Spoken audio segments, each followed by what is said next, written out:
Ladies and gentlemen, it is exciting to be coming to you guys. Once again, center of attention here, Jimmy Pilato with the far end of the bench. And we have the upset of a lifetime to talk about. And I talk about the wrestling tournament quite a bit. I've done a show on every single season that we've had the podcast. If you were following our website, feotbpod.org, which everybody should go bookmark, check out the blogs.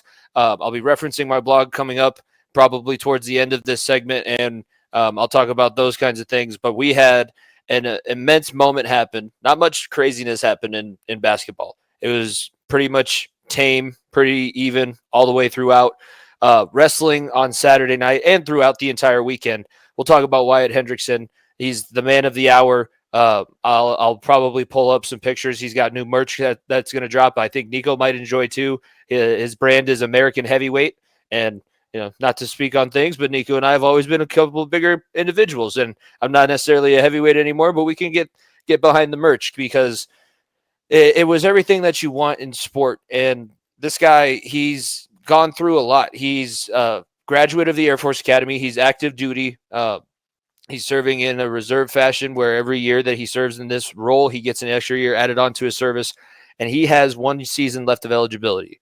You have to petition the Air Force Academy. They have to be willing to give you that opportunity to go pursue other ventures. And the Air Force Academy granted him, just like a very close friend of the show that we have, Charlie Scott, was able to go off and play his final season of eligibility at Alabama. This was Wyatt Hendrickson's situation. He had choice of pretty much anywhere that he wanted to go besides Penn State, had a pretty solidified heavyweight position, and he chose to go to Oklahoma State in the first season under David Taylor. David Taylor is a 3-time NCAA champion, recognized as one of the greatest American wrestlers in the world, as a 3-time world champion, Olympic gold medalist. He's coming into Stillwater, and he brings in all of these transfers, and 2 of the 4 transfers that he brings in make it to the NCAA finals.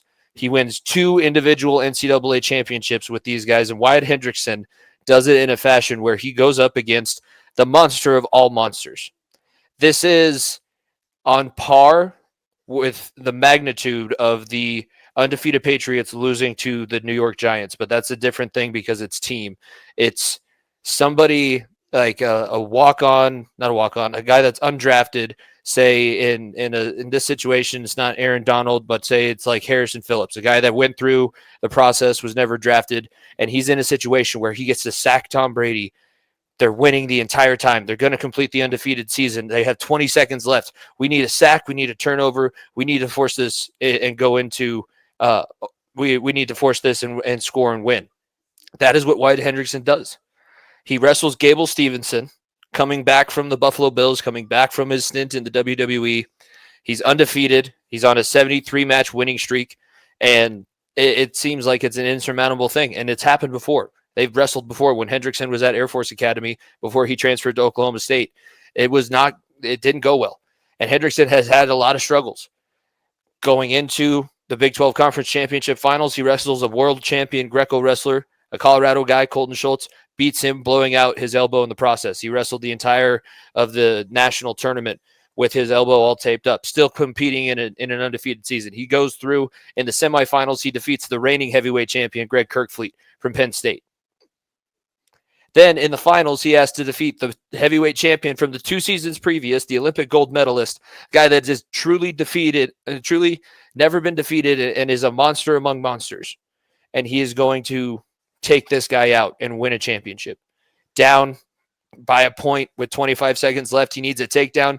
He has whatever extra push you want to call it. He talked about some divine intervention in his match when he was talking about it.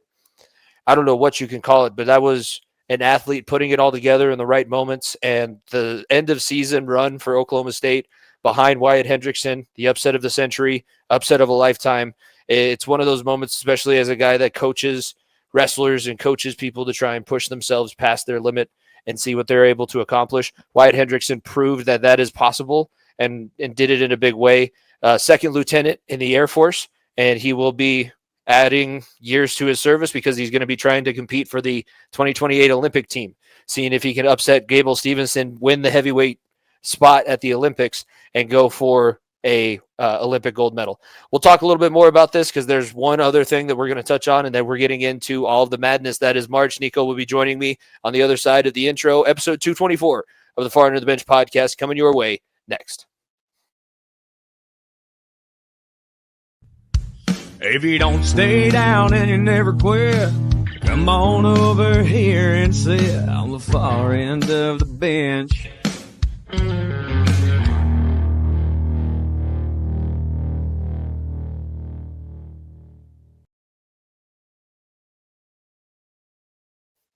Oh, ladies and gentlemen, it's good to be back. We're recording this. This is not live, so you'll be seeing this a few days after we're recording. But Nico's going to a Nuggets game. I'm going to be out in Virginia with a few of my wrestlers, so we're getting it done. We're still going to talk about everything March Madness, and we obviously are going to be starting off with the other story that's my mainstream in sports. Before we get into everything, make sure you follow at FEOTB Pod, subscribe, leave a 5-star rating, leave a review. It helps everything. And be sure to tell your friends, check out the show. We got a lot of great things coming up, and we'll start. But before we get into everything, I just, it's been a week for myself. I don't know how you feel being back in the real world, but how is the spring treating you? Because it was beautiful weather now. We don't have to deal with any of the craziness of winter weather anymore. You got lacrosse going. So how are things outside of the podcast? It's not March Madness season. It's March calmness, because there's been no madness whatsoever in the sports world, which kind of sucks, which adds to the value of the month. So things have been good, but I'm very unfortunate that it's been very, very calm in the sports world, which kind of sucks for us, but it is what it is.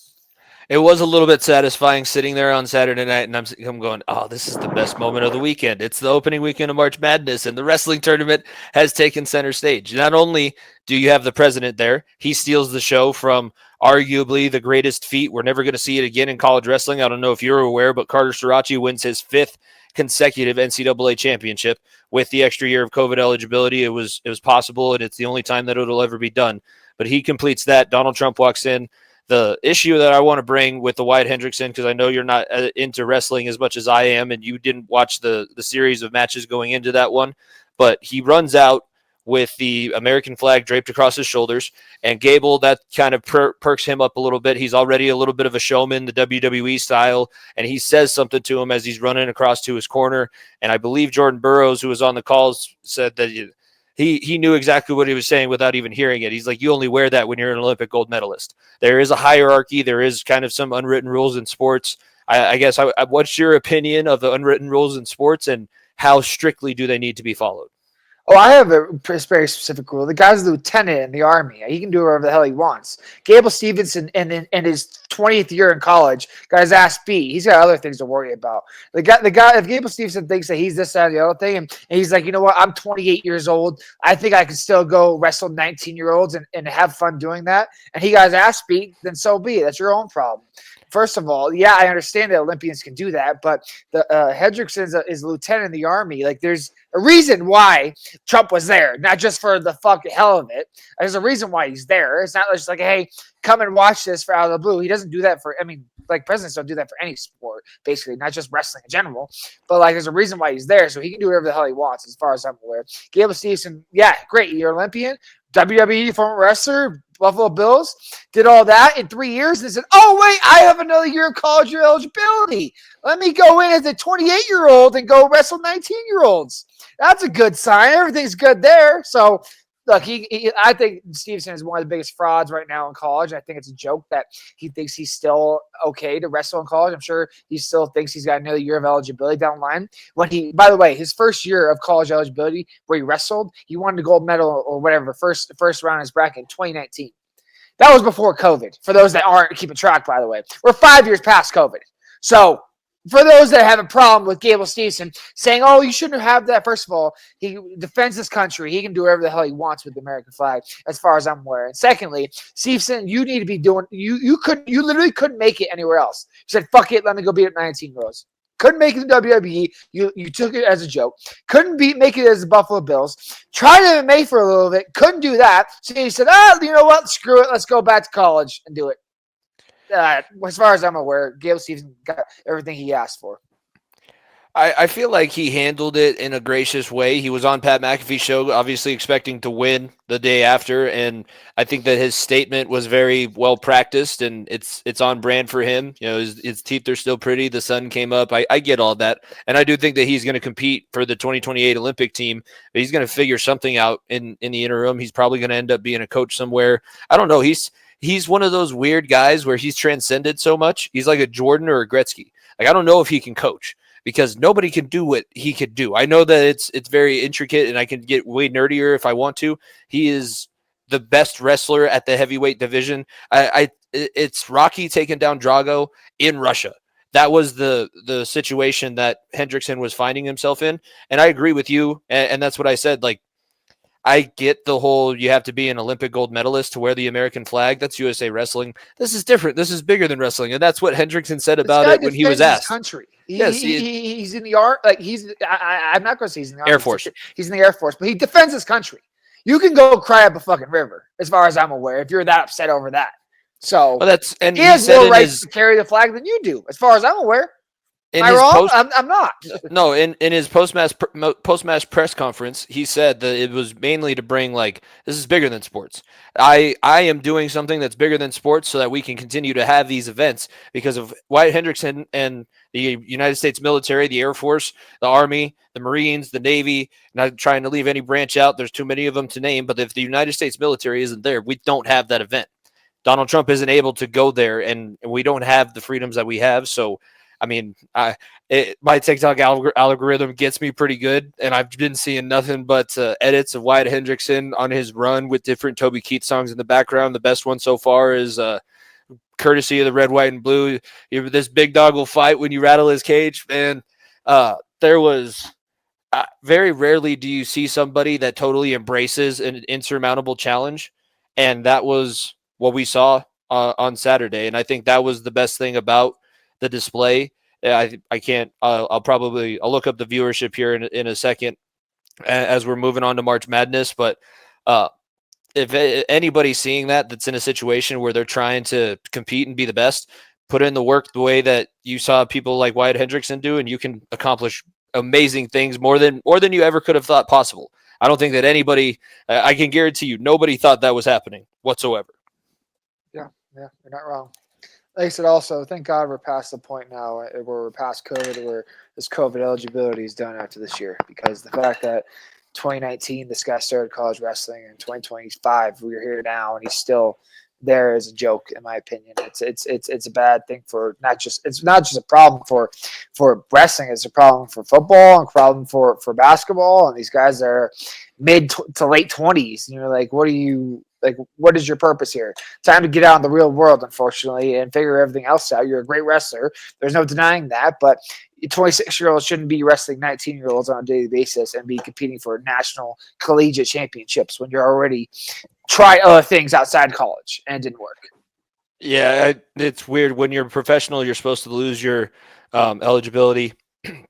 I got really excited because I can't find an answer for Google, so I typed it into ChatGPT, and it goes, there's about 10.3 million viewers. I was like, holy shit. And it goes, the basketball tournament's been very, very popular. I was like, damn it. No, I should have specified, Mr. Robot, the wrestling tournament. They don't have numbers for it. Real quick, the other 10, there were 10 national champions crowned, 125 pounds, Vincent Robinson of NC State. Lucas Bird at 133. I don't know if you've seen him, but we have a new nominee. If we ever do an award show down the line and we have an award for Short King of the Year, I want you to look up Lucas Bird. That is, he's dating one of the Illinois volleyball players, and he's about 5'6", 133, and she's 6'4". She's a big Division I athlete. It's a very funny situation. So Lucas Bird at 133. Jesse Mendez wins his second national title at 141. For Ohio State, Ridge Lovett from Nebraska and Antrell Taylor from Nebraska win at 149, 157. Mitchell Bessenbrink, undefeated season at 165 for Penn State. He is the only Nittany Lion to win an individual title. Dean Hamady and Wyatt Hendrickson of Oklahoma State both win national titles. And then Strachey also for Penn State. So they had two, and then Stephen Buchanan. Penn State wins their 13th national title as a team under Cale Sanderson. And Nebraska ends up finishing second. They had 7 All-Americans. It's one of my favorite events of the year, so I appreciate you giving me the space. And now let's switch over to your favorite event of the year, and we'll start in the first round. I think we should start with let's start with your game. I want to talk about GCU and what happened, and then we can get it out of the way. Let's start in that region. So we'll talk about the GCU matchup and then also Wisconsin, because going through that region for those 2 rounds will be there's some storylines to talk about there. But let's start with GCU. Well, we got our ass kicked. Let's not sugarcoat it. Like Lopes. we got absolutely obliterated to smithereens. It wasn't even a game at all. And so we defensively, we started out really well, caused about 5 turnovers in the first 3 minutes, and then we had only 5 points to show for it. And we were only up by 2 points after that little stretch of a hot run where we were stopping it defensively and nothing was going offensively. And then, unfortunately, Maryland showed what Maryland does, and off the backs of Julian Reese, who's obviously Angel Reese's brother, and Derek Queen and company, and just absolutely took over the game. And there's 2 things that you need to have as a Cinderella team. A, you need to be able to make shots. Have to be a consistently good 3-point team, and B, you have to have a big man in the middle that can guard other top opponents, especially these top conferences teams that have big men in the middle. Like, for instance, like I said last week, Florida has a 7'9" guy on their team. We don't have anyone over 6'10".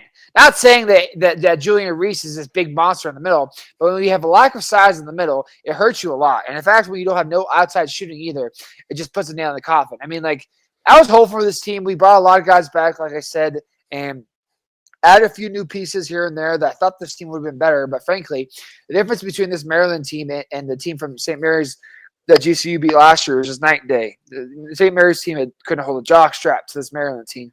Maryland team, what we saw in this next round, which we'll talk about here in a minute against CSU, they really they can knock down open shots very consistently, and they have 2 or 3 big man ball handlers that are really, really deadly in the post that we frankly just did not have an answer for it. And you look at just the rest of this bracket, like the statistic that I just blown away by is like this is the first time since 2017, only second time since the year 2000, or no, third time since the year 2000, where no seed lower than a 12 won a first round game.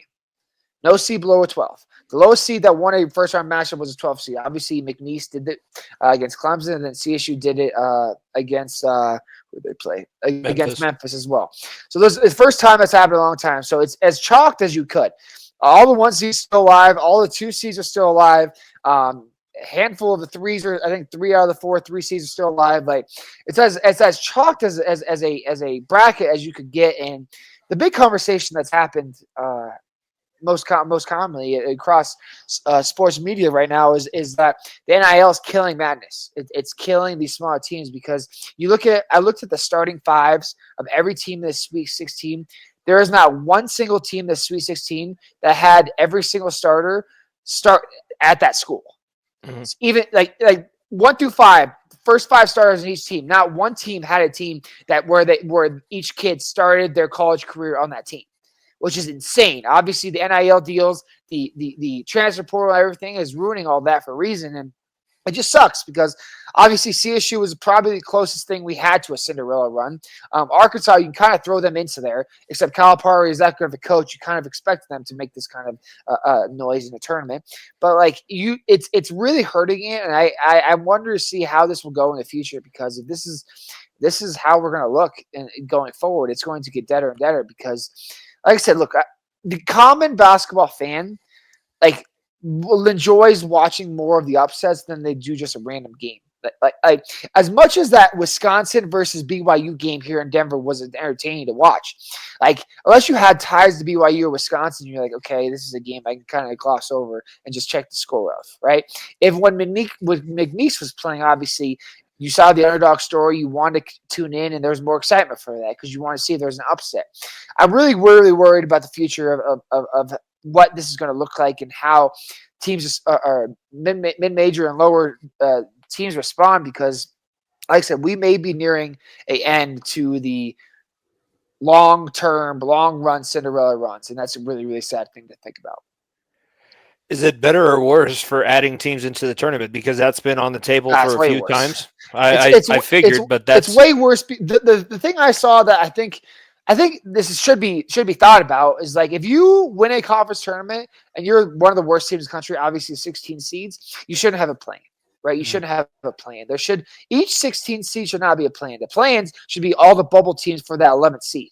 Plain and simple. Like I said, the Alabama States of the world that won their first round matchup, then got their ass kicked in the first round by Duke. Like they deserve to be just a plain 16 seed, not have to fight their way into the tournament. The only way you should extend this tournament is if you have a play-in tournament for those last 11 seeds for the top conferences, Power 5 conferences, those mid-level top five power conferences teams to battle that to get in the tournament. It should not be these lower level teams, frankly. Because like I said, I see like UNC, we talked about them. UNC absolutely obliterated their first round matchup and just took it to let me find it. Took it to San Diego State. And frankly, San Diego State was one of the first four in, or not first four in, but last four in of the last four in. And UNC just took it to them, right? And then you look at the next round, UNC had no answer. I mean, no answer for Ole Miss. Ole Miss has played obviously good basketball right now under Chris Beard, but they had no answer for it. This extending the tournament would be an absolute travesty at this rate. If anything, you need to change the parameters of how you compete in this tournament because right now, I mean, I talked about earlier. We talked a little bit college basketball earlier this year when I said like it's a very top heavy year where frankly an upset is going to be very hard to come by, where we probably will see 4 teams in the Final Four that are the number 1, number 2 seed. Yeah, you mentioned it. No upsets in the first round, so we can move into the second round, and that's where. So I'll release this. I had over 20 correct in the first round. I think I had a couple perfect regions. I was pretty proud of myself, and then going into round 2, the spunky Johnnies ran into that little underdog team coached by Calipari. I know Calipari, but it'll come up later on. But damn it, why? Why did it have to be the second round? Why did it have to be Calipari? Why did Pitino have to talk shit? I feel like that played a part into it where he's like, I want to get him off my resume. I was like, you got to win the games first. And you've mentioned it. I've heard it talked about on other shows that I listen to. They weren't consistent enough with the way that Pitino ran his mouth. And I know that they were doing the show, so it was maybe a little played up. But honestly, was it more hype? Like, was everybody trying to push them higher as a 2 seed than what they were truly capable of? Well, I mean, look, the Big East this year was not very good. There's a reason. No Big East teams in the Sweet 16. Exactly. So, like, the Big East this year was a lot worse than it has in years past. And look, the St. John's was a very good team. They had very, very good players, but you look at Luis, the top Big East player of the year. Like he was 3 for 17, hooking up bad shots, and Pitino had to bench him in that Arkansas second round. We're like, well, why are you not playing him? He was like, don't even ask that question. Pitino said in the post-game press conference, don't even ask that question. You saw how he was playing. It's like, I'm not going to hurt the guy's character, but frankly, he wasn't playing good enough, and we need a different look. Mm-hmm. And that's why they went that direction. And one thing that St. John's, like, it was a lot of hype. It obviously was a lot of hype because it's the first time St. John's has been that high of a seed in a very long time.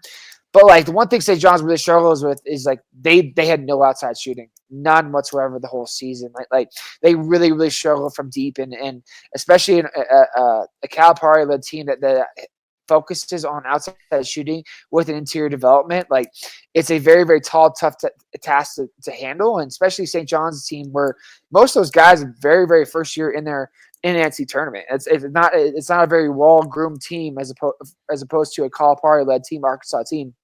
That program has been to the tournament obviously the last couple of years with Musselman and company, and it changes from there. But like I say, it's not the craziest surprise, but like when you see who they lost to, it's like, okay, that makes sense because Calipari led teams are built for March, plain simple, and that's how they go from there. And Pitino is building that program up from ground zero. In his second year, they were a 2 seed, right? Now next year, you got to see what this team will do in year 3 and building forward. They say year 2 is the biggest jump. They say year 3 is where we separate the men from the boys. How can you continue developing programs into being top caliber programs like the Dukes of the world, the Kansas of the world that consistently win? And that's what St. John's is trying to get to. So it showed how good of a coach Calipari is, and it showed that as good of a coach as Pitino is, that frankly, like his players were not good enough. And Calipari got the most of his guys, and Pitino didn't. Also in the Big East, Florida hangs on against UConn. It was a 2-point game. Danny Hurley is right in the middle of the media after I think he said that he didn't agree with a couple of the calls. I'm not sure exactly of the story, but in that game, obviously Florida with the first round matchup, they could have scored whatever number that they wanted to against Norfolk State. No offense, because I am going to be in the Norfolk region at the end of this week, but that was not even a contest. What was UConn able to do that kept Florida so off balance? And is this worrisome? I mean, they're the juggernaut team. They won the best conference tournament this season in the SEC and kind of dominated their way to it. Is this worrisome for the Gators moving forward because they struggled so badly with the two-time defending champs? I would say no, because I think being the champs is always a tough task to handle, and I think that with how well coached Dan Hurley is, and what he does over there at UConn, they're a tough ass to beat out. I think that what Florida is doing is just fine. To go back on the comment, like the news that came out, apparently there are death threats at the reporter for recording Dan Hurley. Basically, I hope they don't screw you like they screwed us. As Dan Hurley was walking out of the tunnel, he yelled that to the Baylor team, who Baylor played. Who'd they have? They had Duke. They had Duke in the same region. They had the same Duke in the same arena. And the Baylor, I hope they don't screw you like they screwed us. There were death threats basically made by the UConn people to that reporter to delete the video. Which, by the way, there's no deleting it now. It's out there for good now. You're not going to be able to get rid of it. But like, the internet is a magical place. If you don't want him to look that badly and look as poorly as that, your coach shouldn't say that. I mean, like, he's not the only person in the tunnel. You don't think that there are other people eyes listening? Like, there's 10 to 15,000 people in the stadium staring at him and staring at what he does, because he's this big eccentric person and he wants to be that way. He wants to be that way for a reason. And you don't think that all eyes are going to be on him as he runs off the court? Not your fault. It's not the reporter's fault for doing his job. It's your head coach's fault for having no whereabouts. Obviously, not everyone agrees with every single call that ever happens. Like, that's just the nature of sports. But at the same time, like, you're 20 feet away from the locker room. Mm-hmm. Am I like, where there's no reporters in there until you allow them to be in there? Like, you can't control it for 20 feet and you want to get mad at reporters? That's crazy. Absolutely crazy. It's a little bit of a whiny move, and it put a damper on what could have been it could have been a better story. That you hung in there with what everybody says is the team that's going to win it this year, and looks like a dominant one seed moving forward in the tournament. Other one seeds that we'll talk about for this round: Auburn moves on. They're in the Sweet 16. They eliminate Creighton, who ended up being the last Big East team because that was the last game of the weekend, 82-70. Bounce back after that rough end of the season. I know they didn't look great in the first round, but now they kind of found their footing. They have a tough matchup against Michigan, who won the Big Ten and dominated Texas A&M, who a lot of people had going a lot further. So for their matchup in the round of 32 and then moving forward in the Sweet 16, what is Auburn going to do that separates them? I mean, Johnny Boone is, I believe I'm saying that right. Boone, or maybe it's Broom. I can't remember. Look, they got a good team. Bruce Pearl knows what he's doing and knows how to get the best out of his team. Unfortunately, Auburn doesn't have the legs of that 20. I believe it was 2019 when maybe it was 2021 when Jabari Smith was there, where they were a top seed and they were an early exit as well. Like, they have the talent there, but my big thing is, like, they're badly injured. They limped into that first game with injuries and excuse me, and frankly, they struggled against Creighton staying healthy. Obviously, having the week off, not necessarily week, but like week to get healthier going into the second round helps. But my biggest problem with Auburn, biggest worry for Auburn, if I'm an Auburn fan, is that if your team can't stay healthy on the court, it's an upset waiting to happen. And Michigan's going to be a tough task to handle. Moving down towards the bottom of the bracket, Arizona had a tough game. They came back and ended up winning by 5 over Oregon. So they're in that 5-4 matchup. They're going to move on. A game that Big Bill Walton would have loved is all I'm going to say. It was like the last game on. I believe it was. It was a great Big Ten matchup. Night. I know. It was the most wonderful Pac-12 after dark. It was very fitting that at 10 p.m., 10:30, I'm watching Arizona, Oregon. I'm like, damn. Bill Walton smiling somewhere. I know, watching this, that he's enjoying these Pac-12 schools go at it again in March Madness. So those Big Ten patches on the jerseys make a lot of people. I know that you've mentioned it. The UCLA jerseys more. The UCLA jerseys more on the baby blue UCLA jerseys are disgusting. The Big 12 stickers on the Arizona isn't as bad as the Big Ten sticker on the UCLA jersey, but it's still just disgusting. And then the other big matchup in this bracket, BYU upsets Wisconsin. I guess you can call it an upset. A lot of people say that they should have been seeded higher than a 6 seed now. I think that hindsight always favors the Cougars, but they move on into the Sweet 16. And Wisconsin had a great season, but fell short and blundered and stubbed their toe in the Big Ten tournament. Now they do the same thing short of the Sweet 16.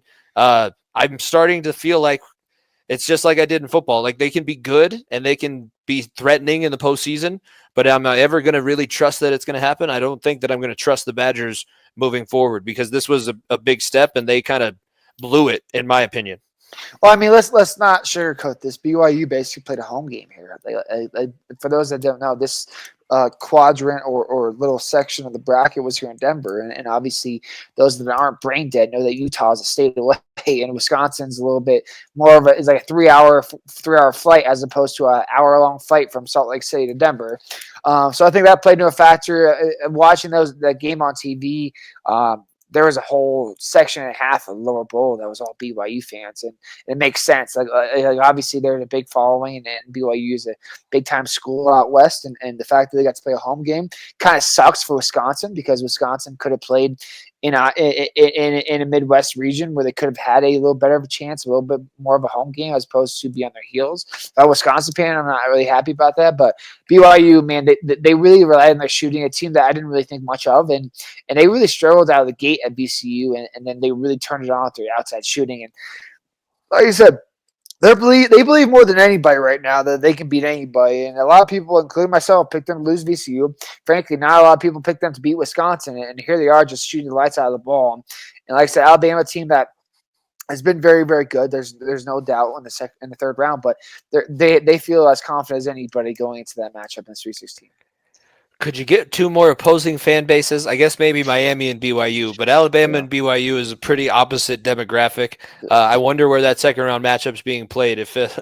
I would love to see the mixture of fans, and I just want to see how many different Mormons that are in their BYU blue run up on some guy or some redneck jumping in their face. Roll Tide, roll! It is a lot of blue and red, so it's a very funny, very funny. You cannot play that game in Los Angeles. Let's just put that out there. It's very funny because I mean, all four that East region, like all four of those games, Duke is very blue, Arizona is very red, so it's blue versus red. And I'm sure that stadium is like split in four quarters of how evenly spread out it will be, which will be fun. Last storyline of this round of 32, and then we'll get into the Sweet 16 matchups and possible Elite 8 matchups. But it's the CSU Rams. They come close.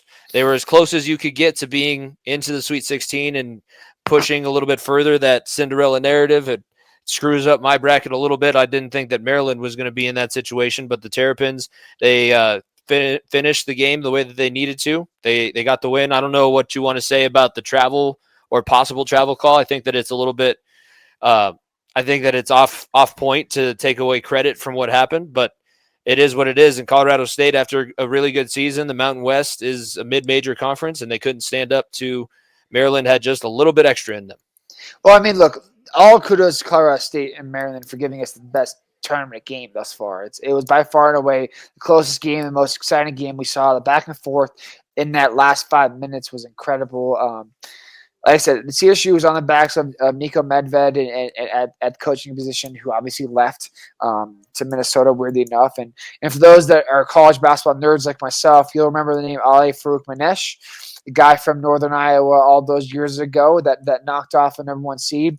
He's the assistant coach on this Colorado State team, and more than likely going to be the future head coach going forward, even too. So, and obviously off the backs of Nick Clifford and how good he is and how well he played all season long. He's a guy that, frankly, could be drafted very much so because of how well his game has really transcended, not just in the Mountain West, but into the NCAA tournament as well.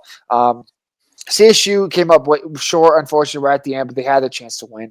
For those that are like, oh, that should have been travel, you're not wrong. But let me make this very clear. In real time, unless you are slowing it down at 0.25 speed, you can't tell that it is a blatant travel.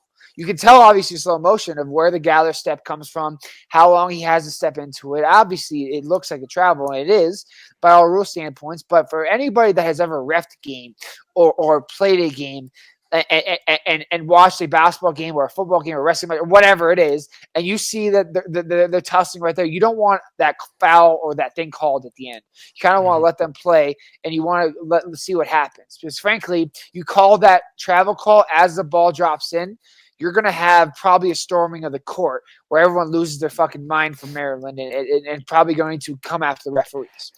And look, it's a call that is so tic-tac that you have to let it go. And I'm not the biggest CSU fan in the world, but I understand the frustration because in the rule book it is. And there's a denying it is. But in that moment, it has to be as blatant of a travel as you could get.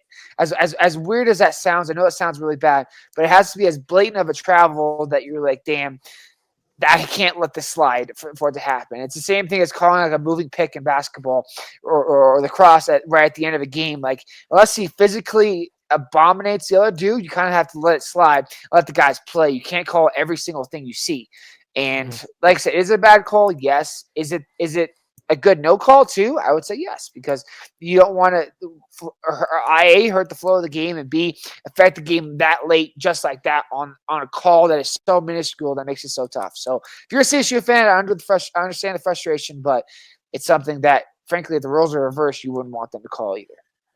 You just have to keep in perspective, like if it was the other way, if something happened, like if you advance in the tournament and say you get a lucky call in the next round, somebody could be saying the same thing about you. That's the beauty and the curse of a single elimination bracket, is you have no chance to make up for mistakes, and you had a mistake where you didn't cover a guy for 1 extra second. Maybe you thought that he took the extra step, but it didn't happen. And now we have our Sweet 16 set, so we'll go through each of the regions in the South. We have Alabama, 1 seed, taking on Michigan. Who do you like in that matchup between the Tigers Auburn and the versus Wolverines? Michigan, but yeah, I have Auburn in my Sweet round of 8, and I have we'll just roll through these. Ole Miss and Michigan State is the other one.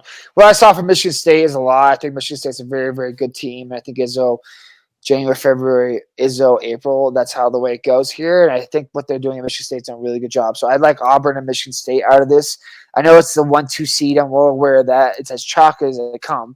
But Ole Miss is a good team, but frankly, Iowa State's pretty weak. I thought UNC was pretty weak. I think Ole Miss is just going to face a lot tougher competition with Michigan State. And I think with Michigan, A&M's a good team. Yes, I agree. But I don't think that they're talent-wise and depth-wise as good as Auburn. So I have Auburn and Michigan State. Ole Miss, with the way they handled Iowa State in the last round, makes me a little bit worrisome as a 6 seed, because the 6 seeds made a run before. But I have Michigan State. I have Auburn out of the South because I picked those way before. I've heard Auburn's name all season, and then Izzo is obviously an Italian brethren, and I've heard that name quite a bit, and I know what he's able to do in March. So we have the same picks, but I do think that the Rebels are a little bit of a sneaky underdog there. In the West region, we have Florida, Maryland, Texas Tech, and Arkansas. Who do you got moving on to the 8? I have Florida. I mean, Florida's been one of my picks the whole season, and frankly, there's a reason why I have them make it to the championship with losing. I think they're well coached. I think that they have a lot of depth pieces that makes them very, very deadly. I think this Florida Maryland game may be the best game of the round of Sweet 16, because I look at what frankly Maryland has gone through and how tested they are and the depth they have over there. I'd not be surprised if all of Maryland shocks the world here. Not necessarily shock the world, but make an upset here. Frankly, I'll be honest with you. I think if you're looking for the upset of all upset teams in the Cinderella run, I think Arkansas is a very, very good shot here against Texas Tech. What I saw from Arkansas and the depth that team has, as opposed to Texas Tech, which is very top heavy, and frankly, they played 2 bad teams. No diss on Drake at all, as the college, obviously, not the rapper. No diss on Drake at all, but like going through UNC Wilmington, which is probably the weakest 14 seed, and against Drake, who is an 11 seed. Now they face Arkansas, who's a 10 seed, 3 double-digit seeds going into Elite 8 possibly. Could be a curse, could be a blessing at the same time. I really like Arkansas with how well tested they are, especially when you played when Calipari is tested against Kansas, who obviously was a very good team with Bill Self coaching, and obviously Pitino and St. John's. They're as tested as anybody, and so I would not be surprised to see if Florida Arkansas Elite 8 matchup in this region. I initially had St. John's in this matchup, so I would have picked the Johnnies to go over Texas Tech. Is this the same? Is this close to the same Red Raiders that was in the national finals a few years ago when we saw Very, very Patrick different. Mahomes out? Yeah, Very, very I different. figured it's been a while. I guess that was also wasn't that was that pre-COVID? Am I remembering I stuff was back yeah, pre-COVID? 2017 they made the Final Four. Jeez. Okay, 2018, then I'm way. late I 2010s. was I don't remember exactly. Late I was 2010s. way off. I thought that it was maybe just right before COVID, but I think that I'm going to go with Texas Tech and I'll go Florida. I don't like what Maryland was able to do. I know that they're there, but Florida I think is going to reassert their dominance, and Texas Tech will go ahead and take that beating in the round of the Elite Eight because I don't think Florida's getting stopped before then. Yeah, yeah. I mean, obviously the two rounds happened this weekend. I still have my Final Four is still alive, so I still have Florida and I have Michigan State on the top South region too. I don't know how I'm still in second place in our group. I have 490 points so far, but I have 3 out of my 4 Final Four teams left. I have the St. John's was one of mine, and they're obviously no longer in it. Moving to the East, Duke, Arizona, BYU, Alabama. What do we like in the Eastern region? Look, I don't know if it's just me fetching for upsets or maybe it's me like just not wanting to pick Bama, but like I do think BYU could sneak away with this win. I think they're running hot off their shooting right now. The one thing with Bama is obviously Nate Oates is a very good coach, but Marcus Sears, who was in the tournament last year, Grant Nelson, who's a very, very good ball player as well. Alabama has the depth and they have the inside advantage over BYU. If BYU can shoot lights out, they have a very good shot here. But that's going to be a very, very good game. As for Duke versus Arizona, this is the fun game because for those that are college basketball nerds like myself, you'll know the name Caleb Love, and you'll be like, wait a second, Caleb Love goes to Arizona? Yes, that Caleb Love who beat Duke in the Final Four in Coach K's last season to go to the national championship off those free throws. That Caleb Love, who's at North I Carolina, remember. is Yep. now at Arizona. It's the old you couldn't go past your failures, so you've come back to me to face them, and it's Caleb Love versus Duke again. And look, Duke is a damn good team. It is very hard to pick any. If you're picking Duke versus the field right now to win the national championship, I may pick Duke because that's how good they've seen the first 2 games. But this is a different matchup. Arizona is a damn good team. Caleb Love obviously can shoot the lights out, and after a very super slow start from that game against Oregon, they really turned the Jets on. Like they started out, I believe it was 15-2 or maybe 15-4 down in the first half, and they obviously stormed back and took that big lead in the second half and never looked back. And man, if you're Duke and you're John Shire and you're looking over there, be like, fuck. This is North Carolina's one chance to get back at us, and with Caleb Love over there, North Carolina fans are licking their chops at hoping Arizona beats them. It's going to be a lot of fun seeing that matchup again that we saw. I believe it was 3 years ago now, 2 or 3 years ago now. The amount of people I've asked so far in my classes this week, who did you pick to win your bracket, and the answer being Duke is a little bit obscene. I'm Very I'm high. over it. Yeah. I also picked Duke for a reason because, I mean, outside of Cooper Flag, this team is super deep. And John Shire, like I said, it's whether or not he can do it or not with this team. It's one of the most, if not the most talented teams left in the bracket. Yeah, I think that it's because then I go, well, name me who's on Duke. You're a fan of Duke. You're a fan of the Cowboys. You're a fan of the Yankees. You're a fan of the Chiefs. Who's another players like Cooper Flag and they don't know. They have no idea. Yeah. My picks for this one, I have Duke and Alabama. Those were locked in before the tournament started. I would like to earn some more points, so I'll go ahead and stick with what I had. I originally had Duke, Wisconsin. Obviously, Wisconsin's not there. I mean, I would love to see BYU going a little bit of run. That'd be fun to watch too. So I wouldn't be opposed to that. But I do have Duke winning this region. And then the last region, Midwest, 1 seed Houston, Purdue, 3 seed Kentucky, and Tennessee. Man, there are 0 high seeds left. Yeah, Almost 1, 2, done. 3, 4. 1, 2, 3, 4. It's the only bracket that's as chalked as it goes. Houston, obviously, Houston got the Gonzaga streak of 9 straight seasons as making it to the second weekend of Sweet 16 finally broke. So Houston was able to overcome that. Purdue, obviously, had some easy matchups. Purdue obviously walked through High Point. High Point's first time ever in the tournament. They basically rolled through them. And McNeese was just happy to be there. That coach was out halfway out the door already to NC State, and their manager was the biggest story that they had going on. So they basically rolled through both of those games. I'm interested to see what Purdue looks like because Purdue and Houston is a matchup that on paper, it doesn't look like the prettiest matchup, but you see old school basketball programs in both of them that you're like, damn, this is going to be a hard nosed, dragged out slugger type of fest, and like I said, I like Houston a lot in this game, and then you get down to the bottom half of the region, the SEC Invitational with Kentucky versus Tennessee. Kentucky's done a lot of great things. I love what Mark Pope's doing in Kentucky. I think that Kentucky's gone away from what Calipari did and gone away with the one and dones. And I think that's the right way to do it if you're trying to build a program consistently and win a national championship. Tennessee, like I said, Tennessee's got some great players. That I just really think that this Kentucky team is built the right way with Pope and it is on a different trajectory. So I have Houston and Kentucky here.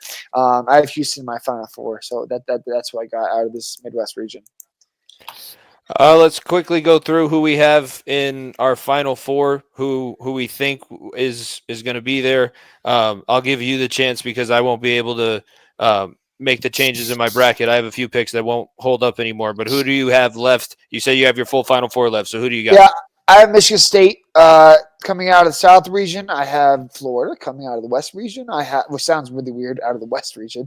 Duke out of the East, and I have Houston out of the Midwest. So I'm well aware that's 3-1 one season, a 2 seed. Okay, did I not say this is March calmness? There's not been many upsets. I think the biggest Cinderella run would be Arkansas to the Final Four. If I'm looking at things here. You could call BYU a Cinderella, but frankly, they're a better team than a lot of people give them credit for. So if you're looking at one Cinderella, quote unquote, it's Arkansas and Calipari. I don't even think people like to stomach the fact that Calipari is an underdog. So I have it very chalked, unfortunately. I agree. It's strange for me. The only pick that I have out so far is St. John's. I had Michigan State. I had Florida, I think. And then I think the last one would have been Auburn, also in the Final Four. I think that Florida was in the same region as St. John's, so you had someone different from the Midwest. Yeah, well, it doesn't. My basketball opinions are worth very little. It would be like it's like I haven't watched as much college basketball as I have in years past, and I'm doing better in my bracket. So it's weird that it works out like that. As much as I want to watch and think I know, I don't know anything. Exactly. That's how it always works out. Real quickly, because it is coming up on the end of the seasons, and we'll hit it a little bit harder because the playoffs will be getting a little bit more solidified for the NHL and NBA. But we will have 2 teams in the playoffs. The Avalanche right now holding on to the third seed in the Western Conference, the Central Division. They would be taking on Dallas. Dallas is 6 points behind Winnipeg, and I don't think that they have enough. It just depends on if Winnipeg ends up going on a little bit of a skid there. And then in the NBA right now, Denver is sitting at the 3 seed, which I believe would put them on the same side as OKC. So of those two players, OKC will be the one seed for the OKC will be locked up here in the next 3 games. Like they will have them one seed. It is already they locked up the 1 seed. So they unless we drop to the 4, which is bad. No, like I've went over this over and over in my head. This Nuggets team is not good enough to win. They're not. Frankly, the lack of moves is very disappointing from Cal Booch just sitting on his hands. And what I saw from this team, like I said, the losses to Washington and lost the last night to Chicago, even without Jokic, this team is a G League roster. Jokic will carry this team as far as he wants, and that's as far as we'll go. It's this roster is giving me so many headaches, and frankly, this team is just not good enough. I unfortunately, Avs I have a lot more hope for in terms of what they can do in the postseason. The Nuggets, I see if it's a first round matchup against Minnesota, frankly, I think we could lose. And if that, I think we lose in the second round and barely even get to Oklahoma City limping, which is very, very disappointing with obviously in the prime of Jokic's career. Last thing that I'll say about the NHL race, it does look like Columbus is going to miss the playoffs. So they had the possibility of a magical run this season following Johnny and Matthew Gaudreau's unfortunate passing. Not looking like that's going to happen. But like I said, we'll talk a little bit more about that next week. I think there's 10 And the games. Obi race, isn't it next week that he'll pass Gretzky here soon? Isn't he like 8 away? Obi's, yeah, I think it's because I think they have Close. 10 games left, and I think that it would be by next week is a possibility. So And next week then we may be able to talk about all that more because that close. I We're hope that very he does close. it this season. I don't want it to be the beginning of next season. I know that they need stuff to talk about, but I feel like he's got to I do it. think he can get 8 goals very easily. Let's be honest with ourselves. If he's within 3 goals, he's getting a hat trick and he'll get it. And Probably gonna be an empty netter. I appreciate that he's also passing up empty nets because he's heard enough of the people say that he's an empty net merchant. Now he's trying to do it the right way, and the Yeah, team's damn good. I don't mind it, but at the same time, like he scored 800 some odd goals. It's not like if you think Ovechkin's a empty net merchant, you need to go watch Nikita Kucherov for the Tampa Bay Lightning and then go relax. Let's move into our top five segment this week. It's fitting. We are looking at upsets. So I'm going to throw mine up here on the screen. Close to home, obviously. I have the 2022 Bengals beating the Chiefs in the AFC Championship game. First time since 1991 that they were in the Super Bowl and obviously taking down the Evil Empire in Kansas City. That was when it was Burrowhead instead of Arrowhead.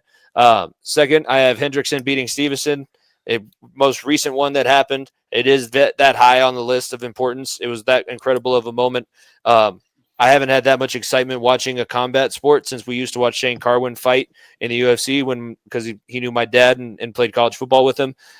Going WWE a little bit, I got Shield with their clean sweep of Evolution at I think it was Backlash or something like that. They had the elimination tag match and they eliminated all 3 members of Evolution. Classic Appalachian State beating Michigan in the cupcake upset. And finally, Weidman and Silva, the first fight when Weidman connected with that punch on the chin. I never liked Anderson Silva. You probably have a different feeling on him because you're more of a pure martial artist fan. I could never get behind him. I never liked him as much. And when Chris Weidman put him to sleep, that was beautiful. I didn't like when he broke his leg. I just like that. Yeah, no, the second one we don't even talk about. For those that know, if you know, you know. But like that was one. I mean, it's a great list. Obviously, I have no ties to the Bengals, and that one that doesn't make sense to me. There's a lot more other ones that I think you missed that I was able to grab. But the Hendrickson one makes sense. WWE one makes sense absolutely. My list, I have a lot of classics on there. Number one, it is the greatest upset of all time, and frankly, there is zero debate about it. Like I will ask anybody that wants to argue up a wall with me that doesn't say the 1980 Miracle on Ice isn't the greatest upset of all time need to go dig a hole and read up on what happened, because the fact that the bunch of college kids beat the Soviets in their own game and knocked them off in what's now called the Miracle on Ice, it is the greatest upset of all time, and frankly, there's not even a question about it. What the U.S. did with all those college kids, they have a Disney movie about it. There's countless podcasts, countless shows about it. It's the greatest. Frankly, I still think it's the greatest sports moment in U.S. history, and it's going to be very, very tough to top it no matter what. Number two, I talked about UMBC being the first number 1 seed or number 16 seed to knock off the number 1 seed. I put Fairleigh Dickinson beating Purdue in 20, I believe it was 2022, maybe it was 2020, it was 2023. Excuse me, when they knocked off Purdue. For those that don't know the story, Fairleigh Dickinson wasn't supposed to be in the tournament. They didn't win their conference championship.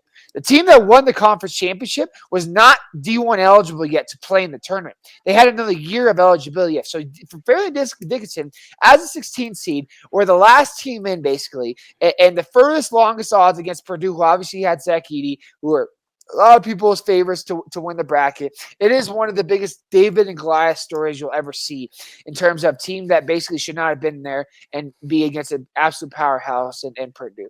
Number three, I have the 08 Giants being the undefeated Patriots. I'm not a Giants fan by any means, but when the undefeated Patriots walked in the Super Bowl with Hall of Famer after Hall of Famer after Hall of Famer on that roster, and Eli Manning and a box of cookies walked in, and the David Tyree catch happened, and everything else went from there. It's one of the greatest upsets in NFL history, and obviously has a lot of meaning to it. Number four, arguably the most shocking UFC upset in a very, very long time. Like in terms of shock value of how this happened, Holly Holm beating Ronda Rousey. For those that don't know where MMA and know the world of mixed martial arts and the UFC, Ronda Rousey was basically the unstoppable force. There was not a single woman on this planet that could touch her physically that would not get her ass thrown judo style onto the mat.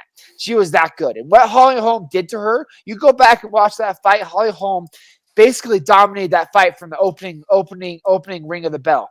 The way she used her kickboxing to knock her out, it's still one of the craziest feats that I've ever seen in terms of UFC history. Number 5, this is another one that I don't really have ties to each team, but I think it's just so impactful.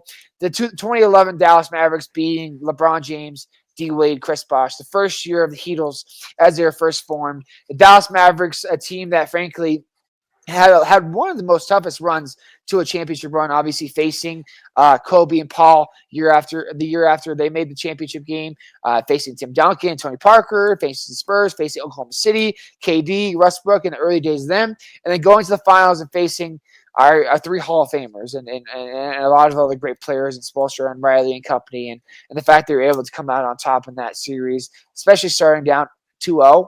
And Miami having all the weight of the world on them, and the whole LeBron coughing and D Wade coughing to make fun of Dirk joke, and Dirk now puts it on their head and wins a championship.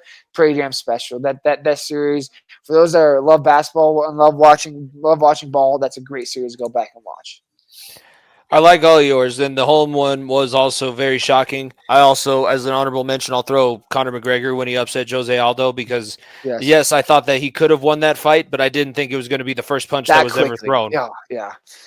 I remember buying that pay-per-view at home, and my parents were like, we just paid how much money for 13 seconds? I'm like, yeah, that's the shock factor we just saw.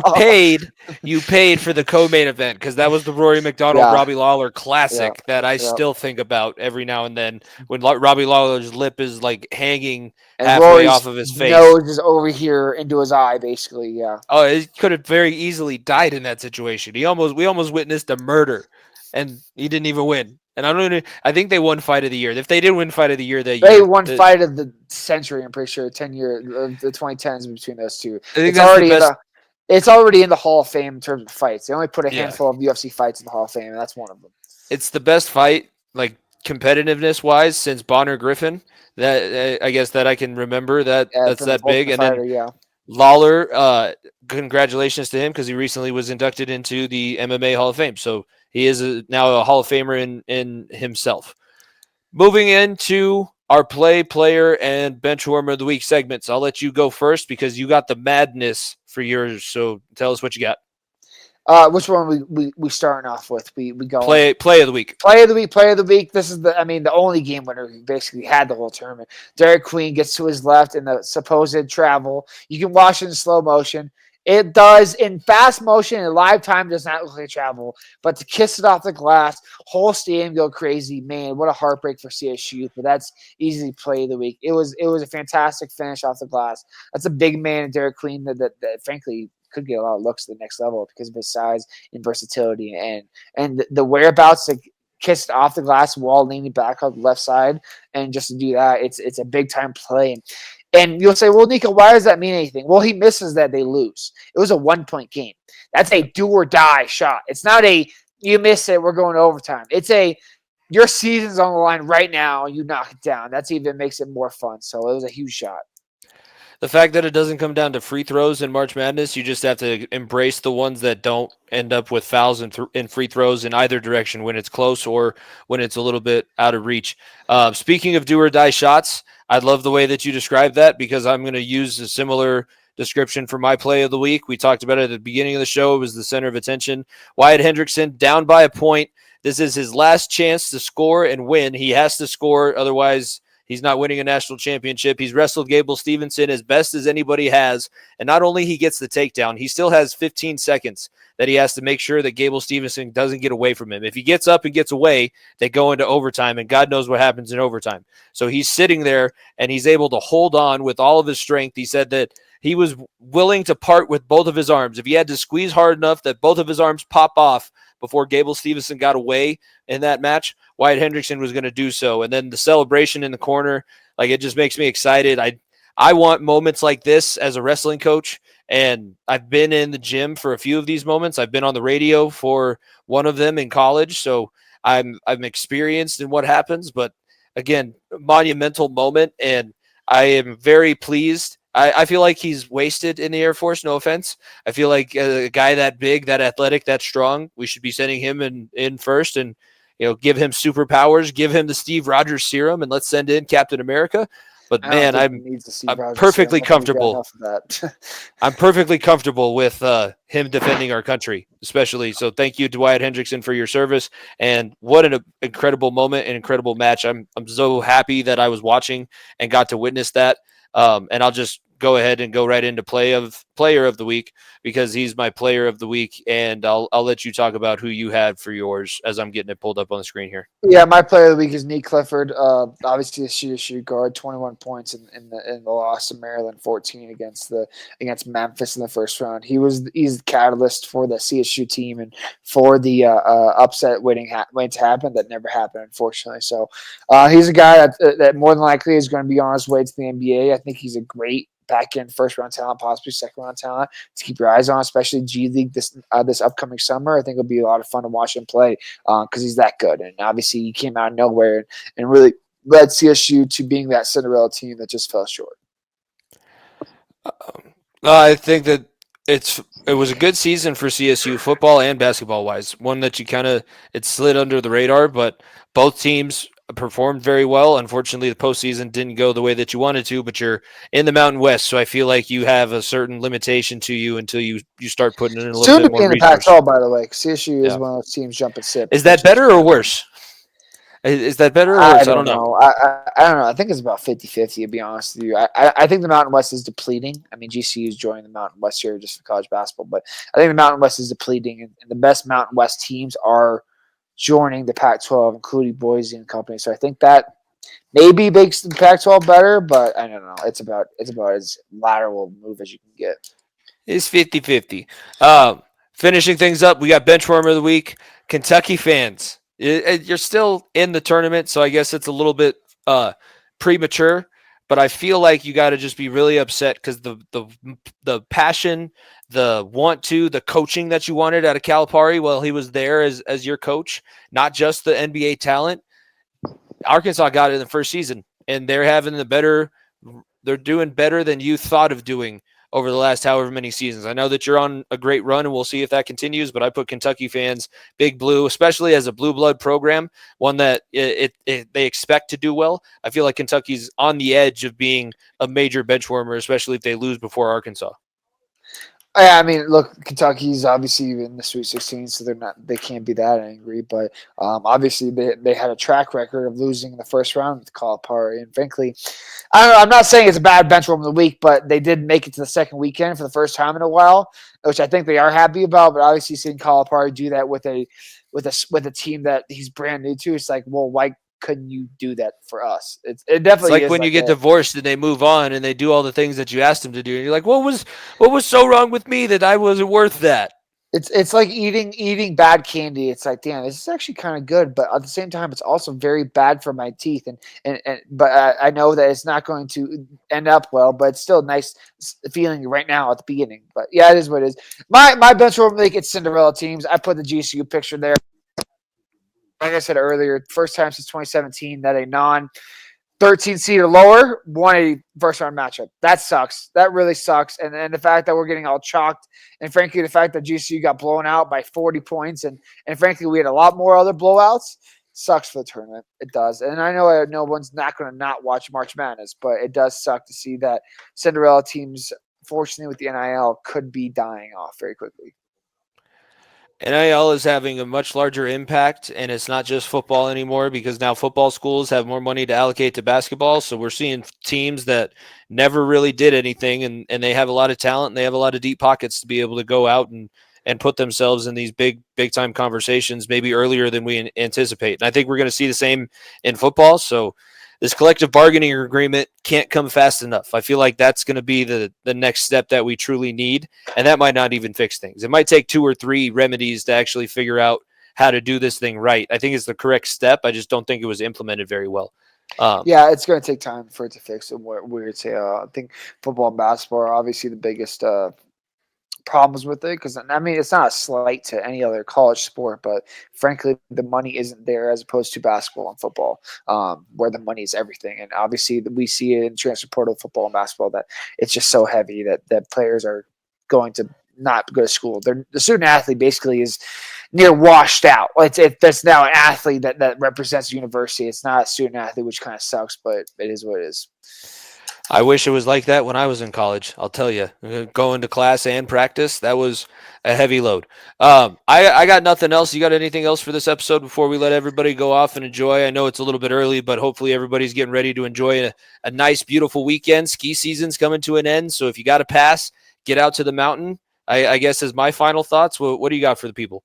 Yeah, I mean, look, as shitty as March Madness has been thus far, and there's a lot of other fun things going on. And like I said, we're only 10 games left in the NBA and NHL season. We have the draft next month too. Let's not forget too. So we have lots of things coming up that we can all dive in on, which makes it a lot more exciting. And like I said, we sleep in July, and frankly, we don't need to sleep then. So things are ramping up even more and more.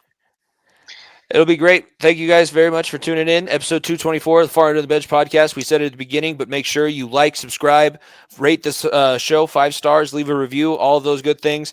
Tell everybody what you enjoy listening to. Tell us about the Far End of the Bench. It helps us out, and it helps us grow the community and everything like that. For myself, Jimmy Pilato, my co-host, Nico Bryant, this has been the Far End of the Bench podcast. We will see you guys next week. Peace!